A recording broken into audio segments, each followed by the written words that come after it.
Ineditados. Conversas para além do livro. Um programa da editora UFSM.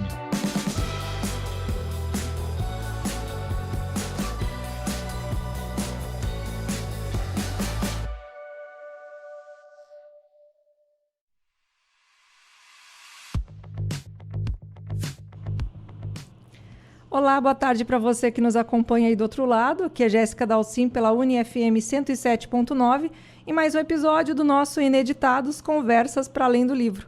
O nosso programa é sempre um oferecimento da editora da UFSM. Acesse e conheça mais em www.editoraufsm.com.br e confira os títulos que nós estamos lançando. Agora é abril, já antecede maio, que é a nossa Feira do Livro, sempre já tradicional aqui em Santa Maria. Vamos ter a 51ª Feira do Livro, que ocorre de 24 de maio a 8 de junho de 2024, lá na Praça Saldanha Marinho. Vocês devem ter percebido que esse ano ela não está começando no final de abril, mas é porque a praça está em reforma. Então, nós vamos ter a oportunidade de conhecer uma praça novinha em folha, totalmente reformada. Vamos lá inaugurar, já com a tradicional Feira do Livro de Santa Maria. Então, vá lá acompanhar a nossa... Comece já acompanhando, na verdade, né, nas nossas redes, esses lançamentos e vá lá nos prestigiar com os lançamentos que vão acontecer no dia 5 de junho, a partir das 16 horas.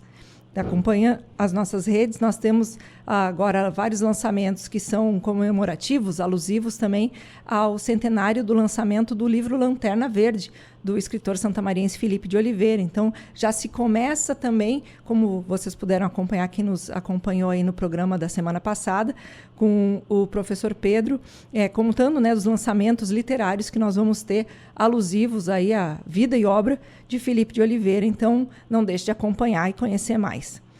Hoje, a nossa conversa é com um autor que vai ser lançado lá na Feira do Livro também, o Rodrigo Varela, que é nosso professor aqui do CETISM, e que vai falar sobre o lançamento do livro Controle Adaptativo.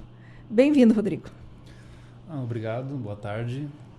Então, boa tarde aos ouvintes, ao pessoal que vai nos escutar através das plataformas digitais. Então, é um grande prazer estar aqui na rádio e conversar um pouco sobre o livro, sobre a minha trajetória. Então, fico disponível aí para o início dessa conversa e que espero que seja muito agradável. Vamos lá, com certeza. Às vezes o pessoal chega lá no fim e diz, olha, já passou 1 hora, eu achei que não ia dar nem 15 minutos. Então é uma coisa, a gente vai se envolvendo na história dos convidados, né? Então, já vamos começar contigo buscando aí da tua história. Como é que o pequeno Rodrigo, em um primeiro momento, lá na infância, talvez na adolescência, tenha se deparado com essa parte da eletrônica e dito, poxa vida, eu acho que é isso que eu quero fazer para sempre, para a minha vida.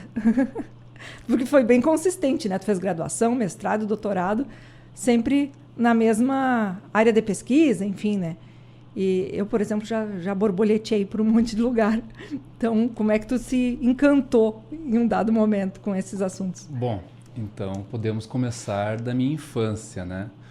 E na minha infância até a minha adolescência, eu nunca tive nenhum interesse por eletrônica, nem conhecia muita coisa sobre o assunto, só utilizava os equipamentos como todo leigo utilizava, né? Então, talvez muitos profissionais acabam tendo um primeiro contato na infância, muitas vezes por influência dos pais ou os familiares, e no meu caso eu não tive nenhum familiar próximo, assim, ou até amigo que gostasse ou entendesse de eletrônica. Então, para mim, isso surgiu mais tarde. Nem no colégio, na parte da física, assim, nunca te chamou atenção? Não, nada. Quando eu era criança, até a minha pré-adolescência, assim como a maioria dos jovens brasileiros, queria ser jogador de futebol e só pensava nisso, né? Eu ia para a escola pensando nos horários disponíveis que eu tinha para jogar futebol, né? Então, essa basicamente foi a minha infância, brincando. Em termos de atividades que poderiam se transformar em uma profissão futura, eu gostava muito de artes, fazer desenhos, gostava muito de esportes, praticar esportes. Então eu fiz o meu primeiro grau, mas quando eu estava terminando o primeiro grau, o meu pai me fez uma sugestão, né? Ele conversou comigo perguntando se eu gostaria de estudar no Colégio Técnico Industrial de Santa Maria, porque eu tinha 2 primos, um primo já tinha se formado lá, o outro primo estava estudando e o meu pai já tinha iniciado um curso de eletrotécnica no Colégio Técnico Industrial. Daí o meu pai me apresentou o Colégio Técnico Industrial como uma escola diferenciada, com cursos técnicos que, após o ensino médio, eu já teria uma profissão, né? E faria um ensino médio totalmente diferenciado. E daí ele acabou me convencendo, né? Então a gente foi lá, fez a inscrição no concurso do Colégio Técnico Industrial e eu acabei sendo aprovado. E foi lá dentro do Colégio Técnico Industrial que eu conhecia a eletrônica, que eu conhecia a eletricidade de uma maneira geral. Então eu posso dizer que lá pelos meus 14 anos, quando eu comecei o ensino médio, fazendo curso técnico, é que eu acabei conhecendo. Mas assim, não foi uma paixão à primeira vista, porque eu tive muitas dificuldades, principalmente no início. Eu não era muito bom em física, não era muito bom em matemática, mas felizmente os meus colegas eram muito bons, e os meus professores também. Então, apesar de eu não ter sido o aluno mais brilhante no início do curso, eu sempre tive contato com alunos que eram muito bons. Então, à medida que o tempo foi passando, eu fui aprendendo, fui me desenvolvendo, e eu só fui pensar em fazer o curso de engenharia elétrica no 2º ano do curso técnico, onde eu acabei vendo que aquela área era uma área muito desafiadora e que não era simples e para mim não era nada fácil. Mas eu acredito que eu escolhi a área de eletrônica, de engenharia elétrica, não por eu ter facilidade, mas assim por a área ser desafiadora, pelo desafio, né? Então eu posso dizer que mais ou menos foi assim que eu entrei nessa área de eletrônica, física, matemática, mas foi um processo mais demorado e não tão natural. Eu acho legal isso, a gente escutar as histórias de cada um dos entrevistados, porque são caminhos muito diversos, né? E no teu caso em específico, talvez tenha sido muito mais, então, essa questão relacional, né, do entorno, das pessoas estando junto contigo, que acabaram sendo teu fator de motivação, né? E daí depois, então, tu ainda investe enquanto carreira mesmo, né? Uma carreira super consistente, né, na área. E daí conta, então, como é que foi o teu encaminhamento para mestrado, doutorado. E eu vi que tu participou uma época lá em Cachoeira do Sul, sim, né? E agora de volta no CETISM.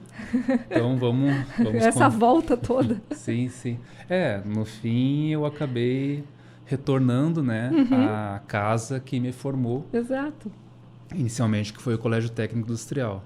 Então, continuando essa linha do tempo, após eu finalizar o curso técnico, eu entrei no curso de Engenharia Elétrica da UFSM e continuou aquela trajetória difícil, complicada, fazendo cálculo, física. Não era fácil nem para mim e nem para os meus colegas. Nem para os meus colegas mais geniais era fácil. Então, eu lembro que quando eu fazia lá cálculo, física, algoritmos, não era fácil para ninguém. As engenharias são famosas por ter um grande funil, né? Que uma galera entra e muito poucos chegam e se formam, né? Entra bastante gente e na saída tem uma porta bem estreita que o pessoal vai saindo aos poucos, né? Mas uma coisa que um detalhe interessante também é que quando eu terminei o curso técnico eu tinha que fazer um estágio. Para finalizar o curso. Então, quando eu iniciei a engenharia, o meu pai me sugeriu, por que tu não faz um estágio dentro da UFSM? Seria perfeito, porque daí eu fazia o curso e além disso fazia o estágio, né, para poder obter o grau de técnico. E daí, meio que por acaso, sem muita orientação, eu acabei esbarrando com um professor no Centro de Tecnologia chamado professor Hilton Abílio Grindlin. E ele me acolheu e disse que trabalhava num laboratório e nesse laboratório eu poderia fazer um estágio. Isso foi em 2004. As aulas da engenharia nem tinham começado ainda. E daí eu comecei lá naquela mesma tarde, comecei a conhecer o laboratório, comecei a conhecer os colegas de laboratório que faziam graduação, mestrado e doutorado, né, no grupo GEPOC, que é o Grupo de Eletrônica de Potência e Controle, que eu iniciei lá em 2004. E daí comecei a fazer atividades de estágio e depois de iniciação científica. E o legal é que eu tive contato com muitos mestrandos e doutorandos que já estavam no nível mais avançado e eu tinha um contato diário com eles. Então eles falavam, procura estudar bem aquela disciplina, porque vai ser importante quando tu fazer eletrônica. Já dá um caminho, né? É, isso aí. Isso foi uma coisa que eu aprendi desde cedo aqui dentro da universidade, que tu tem que estar sempre próximo de pessoas melhores do que você para te orientarem e te dizer os caminhos, né? Para que, digamos assim, diminuir as chances de erro, né? Então, desde que eu entrei na engenharia, eu sempre tive contato com os professores, pesquisadores, com os mestrandos, com os doutorandos e com os meus colegas de graduação também. Então, eu consegui enxergar qual seria o meu futuro se eu continuasse naquela área. E daí fui trabalhando, participando de projetos com mestrandos, doutorandos e fui gostando daquilo, né? Gostando daquela dinâmica da pesquisa, daquela possibilidade de trabalhar com várias coisas diferentes e não ter muita aquela rotina de... Era uma rotina, todo trabalho tem uma rotina, mas era uma rotina agradável. Trabalhar com pesquisa é uma rotina muito agradável porque cada dia tu aprende alguma coisa diferente. Então, mas eu repito novamente, não foi fácil. Mas é claro que se você está fazendo graduação e ao mesmo tempo desenvolvendo projetos com outros professores e com alunos de mestrado e doutorado, realmente não é fácil porque eles estão desenvolvendo um trabalho muito avançado. Mas daí tu se esforça mais para poder acompanhar. Então, dentro do grupo de pesquisa, durante toda a graduação, eu fui tomando um caminho para futuramente fazer mestrado e fazer doutorado na área de eletrônica, né? Então, eu acabei gostando da área, vivendo essa área, né? Trabalhando. São sempre pessoas que estão ali expandindo o teu horizonte, quer dizer, tu está sempre num desacômodo, mas que é de expansão, né? Exatamente. E antevendo outras possibilidades, então isso é instigante, no mínimo, né? Para alguém que está começando a se aprofundar numa carreira, a conhecer mais, é desafiador, mas eu acho que tem toda uma coisa desbravadora, né? Exatamente. A pesquisa é isso, é desbravar. E aprender todos os dias, né, até o último dia de trabalho que a pessoa tiver. Quem trabalha com pesquisa, muitas vezes a pessoa trabalha com pesquisa e muitas vezes é reconhecida como uma autoridade no assunto, mas a pessoa sabe que o conhecimento dela é uma gota no oceano, sabe? Mas é claro, quem está de fora... por exemplo, o professor Rodrigo escreveu um livro de controle adaptativo, que é um assunto que não é muito simples, mas eu tenho plena consciência de que o meu conhecimento é um pedaço, né? Eu procurei colocar no livro um pedacinho do que eu aprendi em controle e que pode ser útil para outras pessoas que se interessem por controle adaptativo, mas... eu sei que... eu estava pensando o que eu ia dizer agora. Seguinte, eu gostaria de que um professor tivesse escrito esse livro na época em que eu estava aprendendo controle adaptativo. Então, quando eu escrevi o livro... né? Quando eu escrevi o livro, eu pensei assim, eu quero escrever um livro para entregar esse livro para um aluno ou para um professor até, um profissional que queira desenvolver trabalhos com controle adaptativo e que não passe pelos mesmos problemas que eu passei quando eu tive que aprender, né? Então, eu acho que muita gente escreve livro pensando nisso. Se eu fosse aluno, como seria bom se eu tivesse recebido um livro nesse estilo para eu aprender. Então, esse foi o meu pensamento, né? Como se eu estivesse voltando no tempo. O que eu ensinaria para o Rodrigo no início da engenharia ou no início do mestrado para que ele entendesse com maior amplitude o que é controle adaptativo. Quase uma carta de boas-vindas, então, para quem está querendo se aventurar nesse caminho. Então, como é que é? O que é controle adaptativo? Bom, controle adaptativo, ele é uma técnica de controle, né, que está dentro de um universo chamado Engenharia de Controle e Automação, né? Então, até em Santa Maria, nós temos o curso de Engenharia de Controle e Automação, mas outras áreas, como engenharia elétrica, eletrônica industrial, diversas outras áreas do conhecimento que estão relacionadas com mecânica, engenharia química, trabalham com sistemas de controle. Então, sistemas de controle seriam um grande universo de técnicas que permitem, por exemplo, um avião voar no piloto automático, um motorista que está dirigindo o carro acionar o controle de cruzeiro para definir lá uma velocidade. Eu quero que o carro ande a 80 km por hora. Um sistema, por exemplo, um forno industrial que precisa ter um controle de temperatura fino. Então, todos esses equipamentos, eu poderia dizer uma série de outros equipamentos utilizados na indústria, nas residências, nos hospitais, né? Por exemplo, uma incubadora neonatal que tem a função de controlar a temperatura dentro de um certo ambiente, denominado incubadora, e também a umidade, para que um bebê recém-nascido fique num ambiente que imite as características da barriga da mãe, né? Pelo fato da criança ter nascido de maneira prematura. Então, a gente tem sistemas de controle em diversos ambientes que nós mesmos frequentamos no nosso dia a dia. E a técnica de controle adaptativo é uma das técnicas de controle, só que ela é uma técnica um pouquinho mais inteligente. Ela é uma técnica um pouco mais inteligente, porque ela permite controlar sistemas que são sujeitos a grandes variações, a grandes distúrbios. É como se o ambiente mudasse e o controlador se autoajustasse. Talvez controle adaptativo é um termo que as pessoas não conhecem porque é algo muito específico para quem trabalha em engenharia de controle. Mas controle adaptativo está dentro do que a gente chama de técnicas de inteligência artificial.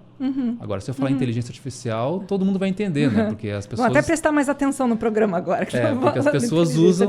Exatamente, porque as pessoas usam no dia a dia ChatGPT ou utilizam ferramentas de áudio, vídeo, que utilizam algoritmos baseados em inteligência artificial. E controle adaptativo é uma das técnicas dentro do arcabouço da inteligência artificial, né? Então, esse sistema ele é capaz, imagino eu, de reconhecer essas variações que estão acontecendo, Exato. Identificar e melhorar o sistema de controle, né? Uhum. Então, eu sou professor das disciplinas de controle, né? Então, quando a gente fala em controle de sistemas, é basicamente o seguinte, ó. Você quer controlar uma certa variável física, por exemplo, temperatura. Eu quero que a temperatura nessa sala fique 24 graus.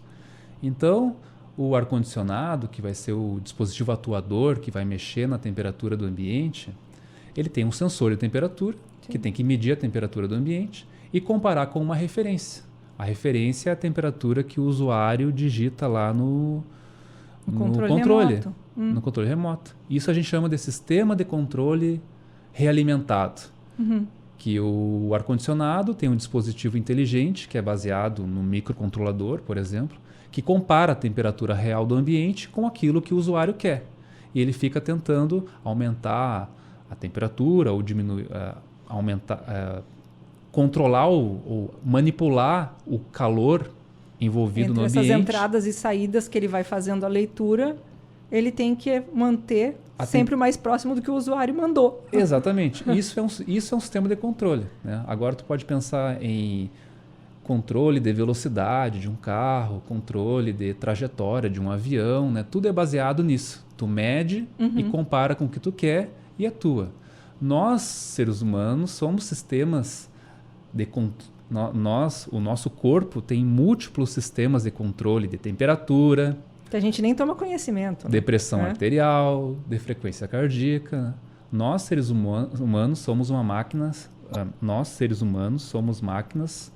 biológicas com múltiplas malhas de controle, né? Temperatura, pressão, massa, e além de alguns controladores biológicos, né? Que são naturais. Então, nós dentro da área de eletrônica, a gente tenta construir dispositivos que realizem tarefas de controle, né? Mas só que às vezes a gente quer controlar uma corrente elétrica, uma tensão elétrica, a gente quer controlar uma pressão, uma vazão, uma temperatura de um determinado ambiente. E o controle adaptativo é uma das técnicas que consegue fazer um controle mais fino. Porque se o ambiente se modificar drasticamente, o próprio controlador se modifica. Eu poderia dizer que nós, seres humanos, e todos os animais e seres, em toda a biologia, ela é adaptativa. Claro. Ela se adapta, né? E se o ser, né, não se adaptar, ele acaba desaparecendo. Então, esses princípios da natureza, os princípios biológicos, nós da engenharia de controle, a gente tenta incorporar essas funções dentro de um sistema eletrônico para que ele se adapte e continue funcionando, mesmo que grandes variações ocorram. Então, bom, aí o teu livro vai dar o caminho das pedras para quem quiser se inserir nesse tema, já que tu, na tua escrita, buscou fazer ter esse olhar gentil com o leitor, né? No que o livro vai... Como é que é essa forma de boas-vindas? Tu traduziu alguns conceitos, alguns problemas que tu encontrou na tua trajetória e fez quase um diálogo ali com quem quiser fazer a leitura. Exatamente. Eu acho que eu nunca tinha escrito um livro didático, né? Eu já escrevia. Na área de engenharia, a gente escreve muitos relatórios. Artigos, né? Artigos, manuais, guias de usuário. Escrevi a minha dissertação, a minha tese. A gente escreve notas de aula, apostilas, né?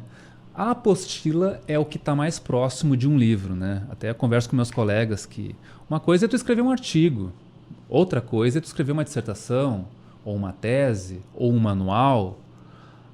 Outra coisa completamente diferente é tu escrever um livro. São propostas diferentes e leitores diferentes, né? Quando tu vai fazer um artigo, por exemplo, tu vai estar trabalhando lá com os teus pares. Exato. Né? Já tá outra, a proposta é outra, o objetivo é outro, né? Exatamente. A proposta é outra, né?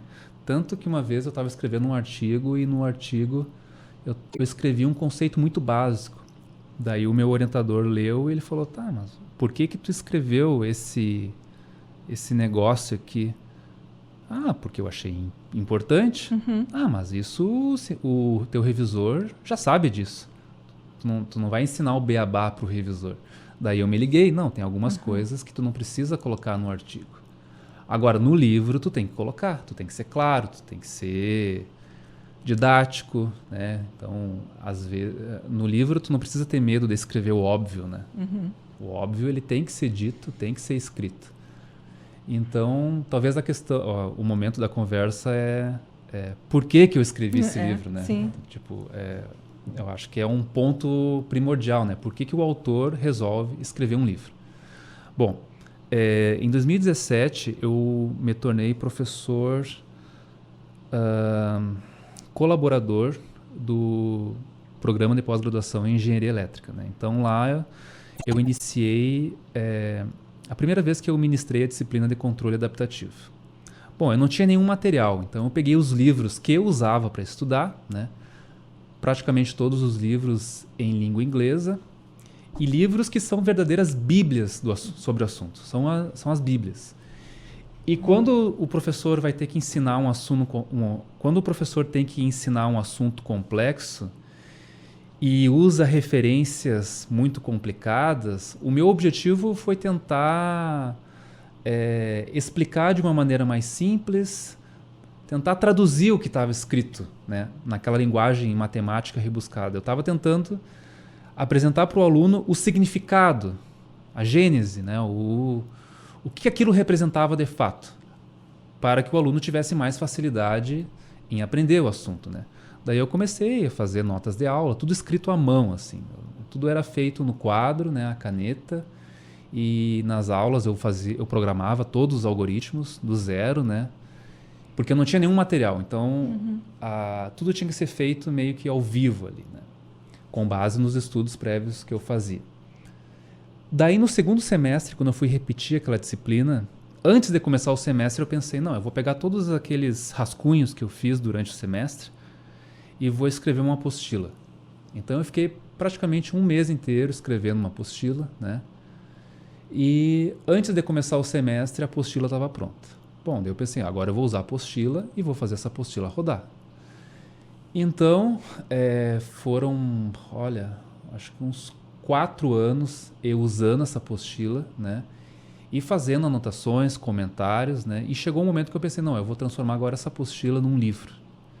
Porque eu quero que esse conhecimento não fique só entre os meus alunos que usam uma apostila, né? Eu quero transformar esse conhecimento num livro e quero que esse conhecimento seja mais espalhado, difundido e que as pessoas consigam utilizar essa técnica. Porque quem não é da área de controle adaptativo ou quem já usou, mas não é muito, não se aprofundou muito, sempre fala que controle adaptativo é um conhecimento muito matemático, é muita teoria, né? Tem muitas aplicações, mas é difícil de aplicar. Daí eu pensei, não, de repente eu escrevo um livro apresentando os conceitos teóricos básicos, a essência, né, a teoria básica que dá sustentação à estrutura do controle adaptativo, mas que ao mesmo tempo foque em aplicações, em aplicações típicas para que qualquer profissional de engenharia mecânica, eletrônica, química,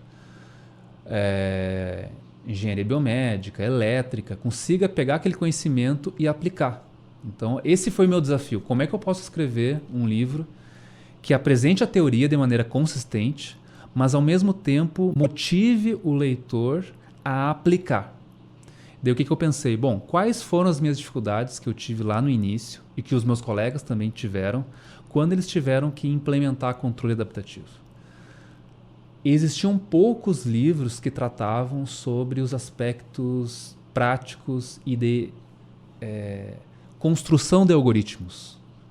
Então, o que eu pensei? Eu vou colocar uma série de exercícios, de exemplos. Todo capítulo vai ter uma série de exercícios, de modo que se o cara resolver o exercício, ele vai entender como é que se implementa o controlador adaptativo na sua aplicação, na sua área. Só que para facilitar, eu tenho que disponibilizar o código-fonte para o autor, para o leitor, desculpa. Eu tenho que disponibilizar o código-fonte. Então, o que eu pensei?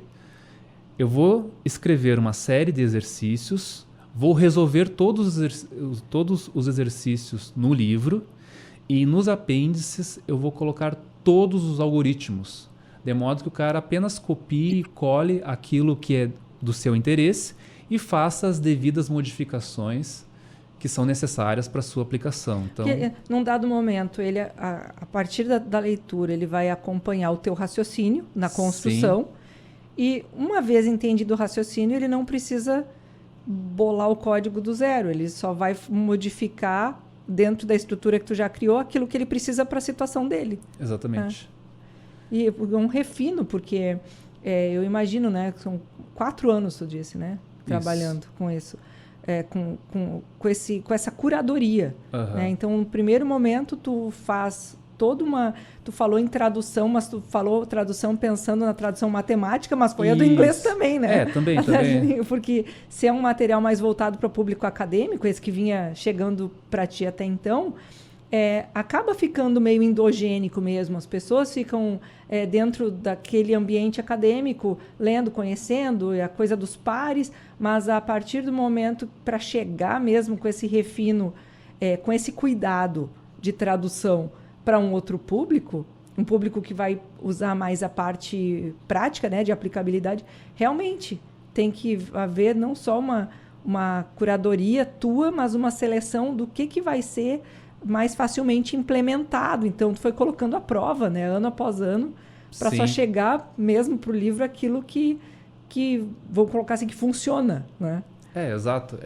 Quando eu falei tradução, eu também pensei nas duas coisas. Teve a tradução do inglês para o português, porque a grande maioria dos livros, quase todos livros que tratam sobre controle adaptativo são escritos em língua inglesa. E também a tradução daqueles conceitos matemáticos, teóricos mais profundos que eu tentei desmistificar e explicar de uma maneira um pouco mais simples e direta e objetiva, né? E com relação à língua, essa foi uma das motivações de se escrever o livro de controle adaptativo, né? O seguinte, o meu objetivo não era criar uma nova Bíblia sobre controle adaptativo, porque já existem livros mais antigos que já passaram por novas edições, que apresentam assim a teoria de uma maneira muito consistente e profunda. Então esses livros, na minha opinião, já existem. Bom, mas em língua portuguesa, eu pensei, em língua portuguesa ainda não existe.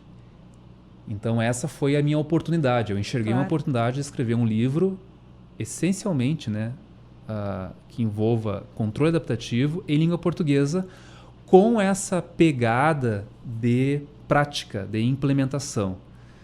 Então, embora seja um livro que não é um livro popular, assim, sobre um assunto básico que todos os alunos da área de eletrônica têm que estudar, por exemplo. Não é um livro de eletrônica básica, é um livro de circuitos elétricos, que são livro de algoritmos, né? Não é um assunto popular dentro das áreas tecnológicas, mas o meu objetivo foi escrever um livro que eu acredito que estava faltando assim em língua portuguesa, para que a técnica seja mais popularizada. Então, acho que o autor, quando ele vai, um escritor, uma pessoa, quando vai escrever um livro, ela pensa em duas coisas, né? Bom, é um assunto popular? Talvez não seja um assunto tão popular assim, um assunto mais específico, que vai atender um público mais específico. Mas quantas referências de livros tem sobre aquele assunto? Então foi isso que eu pensei. Não é um assunto muito popular, né? Não vai ser um best-seller na área, mas eu acredito que era algo que estava faltando, pelo menos em língua portuguesa. Mas eu já penso que talvez essa popularidade talvez não se dê justamente porque é uma coisa que se retroalimenta, né? Daqui a pouco tu lança o livro e ele passa a ser um assunto mais popular porque tu está dando esse acesso. Está promovendo o acesso à democratização de um determinado conhecimento, justamente por fazer essa tradução, né? Justamente por trazer de uma forma mais palatável para um outro grupo, né? Aquela coisa, tu ampliou o nicho. Antes existia talvez um nicho de interesse mais focado, e talvez agora, a partir do teu livro, a promoção do assunto se torne mais acessível, né? É isso que... Já pensou se o teu livro se torna um divisor de águas? Quem sabe, né? Claro, quando a gente escreve e publica, a gente sonha, né? A gente cria essas expectativas. Isso pode acontecer, como pode não acontecer, mas independente do que aconteça, eu espero que quem tem acesso ao material consiga ver o assunto de uma maneira um pouco mais palatável, agradável e consiga ter uma conclusão mais objetiva e técnica. Isso aqui não me interessa. Essa técnica aqui não funciona para minha aplicação porque eu entendi por que não funciona. Agora eu entendi por que não funciona. Ou funciona e vai resolver o meu problema em partes, né? Também porque o livro, embora ele apresente uma das técnicas de controle disponíveis na área de sistemas de controle, nem sempre vai ser a melhor solução ou vai resolver todos os problemas. Mas pelo menos se o cara lê e numa leitura rápida ele conseguir concluir, olha, eu peguei o livro, testei os algoritmos, fiz vários testes, foquei na minha aplicação específica e concluí que não é a melhor solução. Ou é uma solução que tem mais problemas do que vantagens. Não, tudo bem. Eu acho que o livro já fez o papel dele, né? O que eu notava era o seguinte, muita gente acabava não usando ou até fugindo dessas técnicas de controle um pouquinho mais sofisticadas, um pouquinho mais complexas, pelas mesmas dificuldades que eu tive lá no início, né? Como o meu orientador de mestrado e doutorado trabalhava nessa área de controle adaptativo, então era quase que natural que eu usasse essas técnicas para tentar produzir em cima desse assunto, né? Só que, como eu falei, ao escrever o livro eu procurei passar um conhecimento um pouco mais favorável, mais palatável, mais agradável para o cara que está iniciando, né? Para que o cara que esteja iniciando consiga aprender com mais facilidade, porque para mim não foi nada fácil. E para os meus colegas também, a gente conviveu muito tempo junto, mas tem um assunto ali, uma técnica ou uma dedução matemática que de fato eu não entendi direito, mas eu aceitei. Então eu tentei esclarecer algumas dúvidas que eu tinha. Então acho que isso é legal do cara que vai escrever um livro sobre um assunto que ele trabalha. Eu vou tentar esclarecer as mesmas dúvidas que eu tinha lá no início quando eu estava aprendendo, né? Então tomara que seja útil, né? E é interessante, eu imagino, né, o teu ato de rememorar e de se rever, porque o que tu vai colocar num livro? São formas de raciocínio que talvez tu tenha chegado num determinado momento, durante esse refino, essa revisão constante, até pela tua própria maturidade junto do assunto. Então, às vezes, como traduzir também isso, né, o teu pensar, o teu caminho de compreensão, para que isso se torne claro para uma pessoa que está chegando, né? Sim. Então, eu acho que é um trabalho quase de autoconhecimento também para quem escreve, né?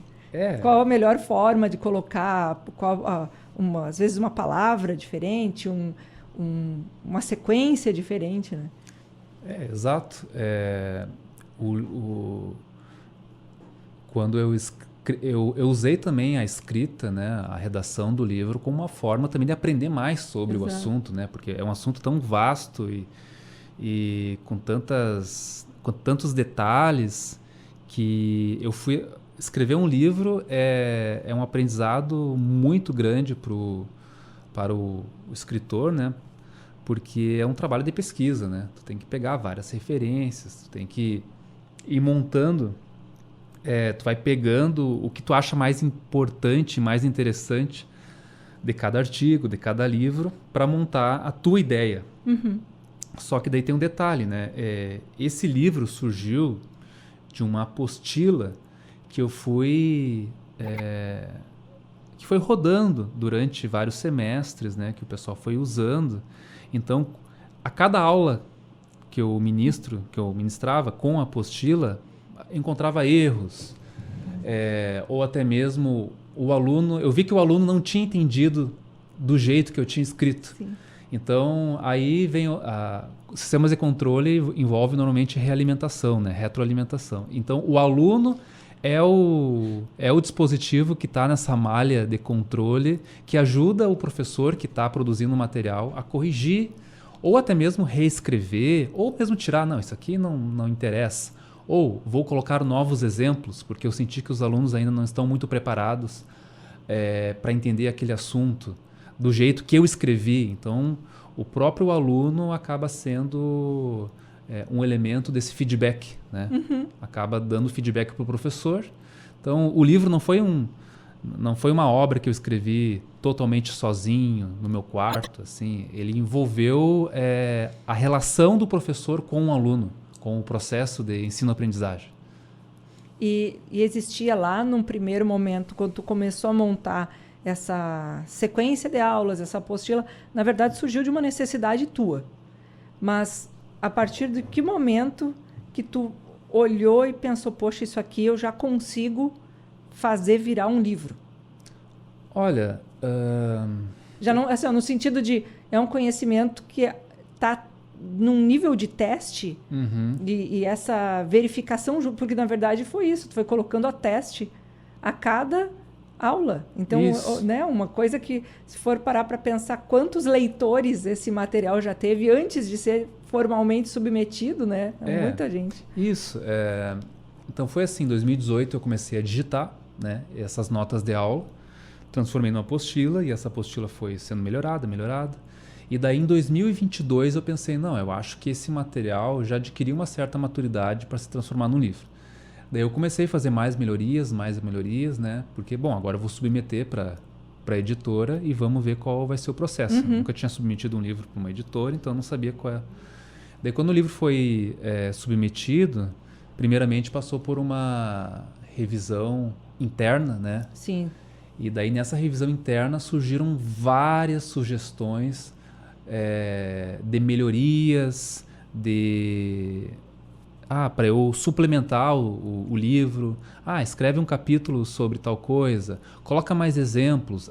Tem alguns capítulos que tem menos exemplos, outros tem mais. Então eu acho que tem que ter mais exemplo. Coloca mais aplicações. Então essa revisão, que primeiramente foi uma revisão interna, mudou a cara do livro. Mudou a cara entre os manuscritos iniciais que eu mandei. Então, isso é interessante, né? De tu ter uma editora com um bom conselho e que mande a obra para os revisores, porque os revisores normalmente vão dar boas contribuições. É quase como mandar um artigo para uma revista, né? Os revisores vão criticar, vão dar sugestões. Algumas coisas fazem sentido, outras não. Mas essa revisão foi primordial. Depois teve mais uma rodada de revisões com membros externos, que deu mais uma roupagem nova. Então, o processo de revisão do livro, né, através dos examinadores que foram chamados, melhorou muito o livro. Melhorou muito porque deu uma visão de profissionais externos olhando para aquele livro e vendo o que falta comparado com outros livros que foram escritos, né? Então, eu agradeço assim, muito à editora por ter esse trabalho fino, né? Esse trabalho refinado de fazer correções, não só as correções ortográficas, mas eu me refiro assim ao processo de revisão com membros internos e externos à editora. A gente sempre busca procurar as pessoas que estejam mais afinadas com aquele tema, né, com aquela área, para que justamente possam fazer essa leitura crítica e observar dentro de um viés até mais mercadológico, às vezes, né? Um viés internacional também, porque a gente, depois que lança um material assim, cultural, ele depois ganha acessos aí que a gente nem imagina, né?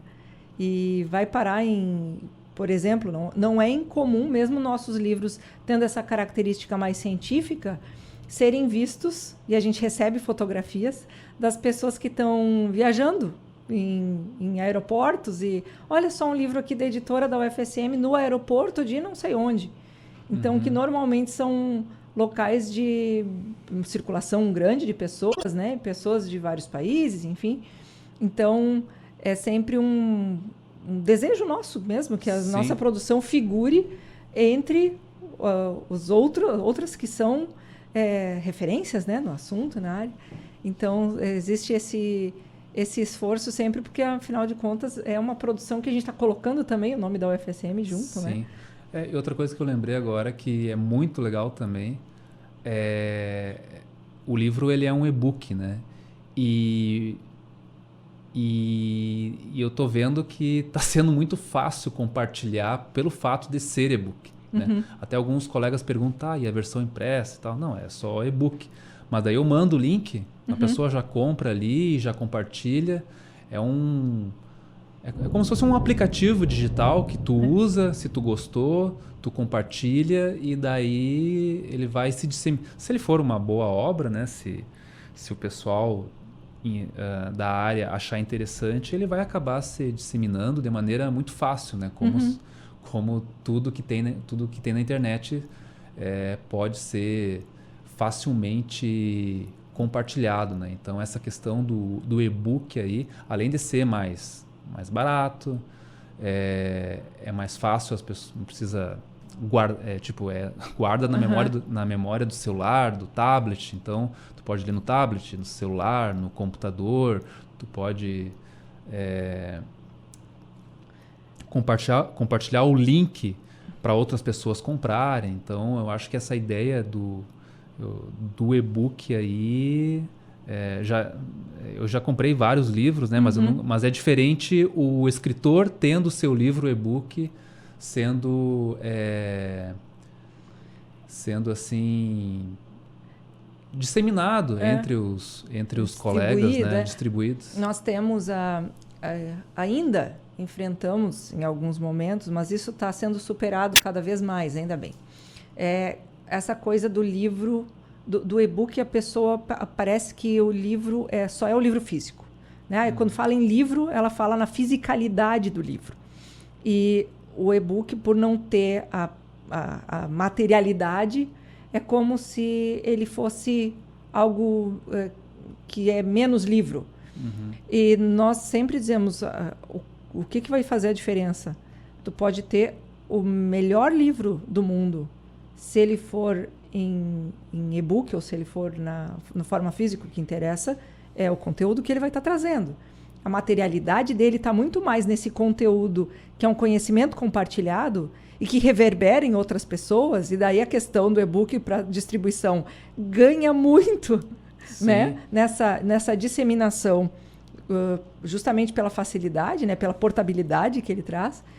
E tu pode ter o pior livro impresso, ele continua sendo um livro ruim. Não é porque ele está impresso que ele vai ganhar valor, né? por ter sido impresso. Então, nós temos essa política que, em um primeiro momento, sai o volume e-book, e num segundo momento, aí tendo uma boa procura, né? Até por uma questão de acesso, porque, infelizmente, nós temos ainda um convívio de gerações que nem todo mundo tem um acesso tão fácil ao e-book, né? Se dá tão bem, né? Com a leitura do digital, enfim. Aí a gente promove a impressão, enfim, de tiragem, uma tiragem no livro físico. Mas no nosso lançamento, a gente temos N e-books que vão ser lançados, né? Todos têm reverberam de forma equânime nos lançamentos, enfim.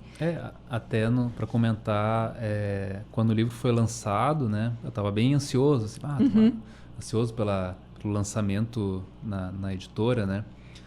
E daí eu já comecei a compartilhar com os meus colegas que trabalham... de se ressaltar que tu tem aqui apenas 30 mil seguidores no Instagram, né? Pelo que nós olhamos. Eu tenho também um trabalho que eu tenho desenvolvido, que começou lá no final da pandemia, né? Que é criação de conteúdos em redes sociais, né? Claro. Então, acho que a pandemia acabou disseminando e criando essa ampliação, né? Porque todos os meus colegas, né, tiveram que gravar vídeos no YouTube e tal. E eu acabei gostando, assim, né? Eu fiz um mini estúdio em casa, comecei a gravar vídeos e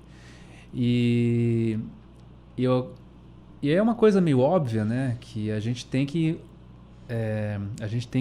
lançar o conhecimento, ou a gente tem que publicar o conhecimento onde as pessoas estão olhando, né? Exato. Aí que tá. Por exemplo, se eu pegar assim, 30, 40 anos atrás, nem tanto tempo atrás, tudo que tu quisesse compartilhar tinha que ser pela televisão, ou pelo rádio, ou tu quer divulgar a tua marca, tu manda para um outdoor, né, para o jornal, para os classificados dos jornais, né, porque as pessoas estavam olhando para aquilo, né. Agora, eu tenho um conhecimento, eu quero transmitir esse conhecimento, né. O professor, acho que a maior vaidade do professor é divulgar aquilo que ele sabe, né. Então, embora que na UFSM e em qualquer universidade que a gente conheça no mundo, existe uma coisa chamada de vaidade acadêmica, né? Do professor ser o detentor do conhecimento e ele ser muito vaidoso e o ego dele ser lá em cima, né? Tem isso. Isso eu acho que muitas vezes é uma vaidade ruim, mas eu acho que a vaidade boa é o professor que se orgulha de transmitir aquele conhecimento que ele tem, né? Porque esse é o propósito do professor.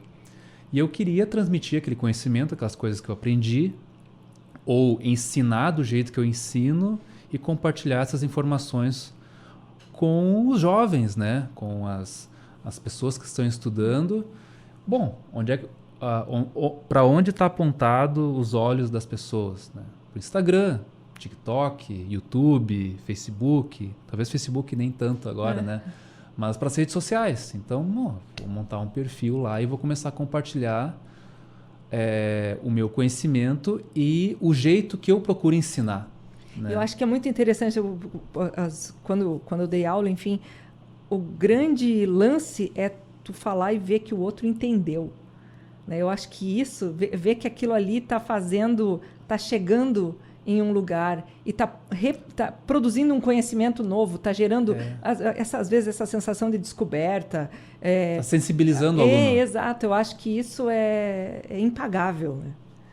Né? Por exemplo, quando eu posto alguma coisa lá no Instagram, né?